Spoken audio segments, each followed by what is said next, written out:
Ano to, Juan?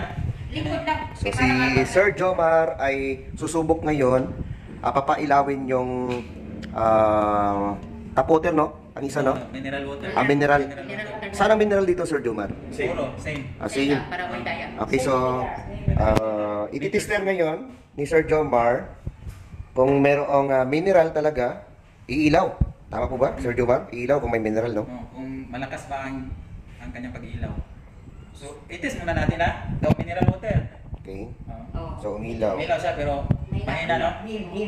Oh, pareho lang sila. Pareho lang. Yung source ng... So, pareho sila mineral. Meron din mineral.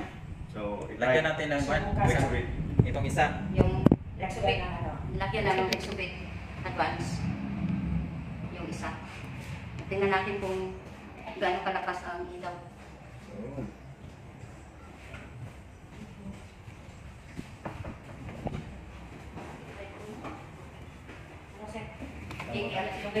Lugay sa mga... Minsan eh, Disinfect, magnesium man. Oo. Magnesium siya. Magnesium. Siya. Siguro din siya. As in, mas masulat. Pwede na inuman ko. Ay, ikaw! Wait! Wala na ikon.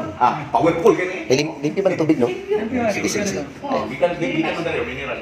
Lugay sa magnesium siya kay magnesium mo sa So, ibig sabihin yung iniinom-inom pala natin, although na may mineral, makakatulong sa ating katawan, pero sometimes yung ibang iniinom natin, hindi siya malinis.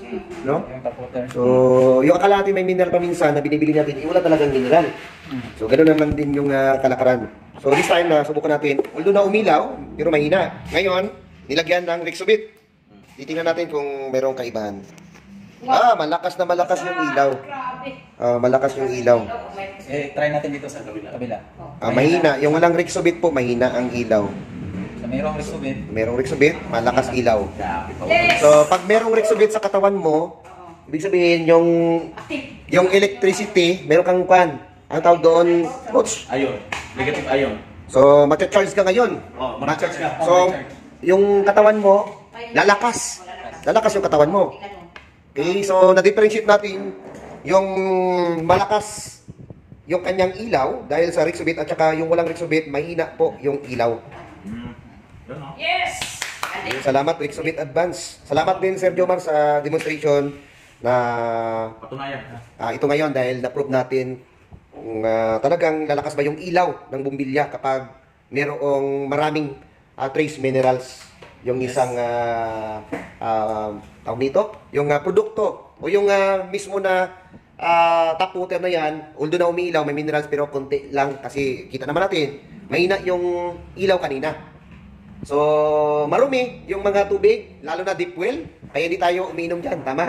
Kasi alam natin marumi, tapos yung nawasa, may chlorine, chlorinated. So, kaya bumibili tayo sa mga refilling station. Pero, hindi natin masiguro din. So, kaya mag-Rexobit na tayo para ma-detox, detoxification at kita naman natin yung gaano ka-improve yung ating katawan kapag may Rexobit. Thank you po.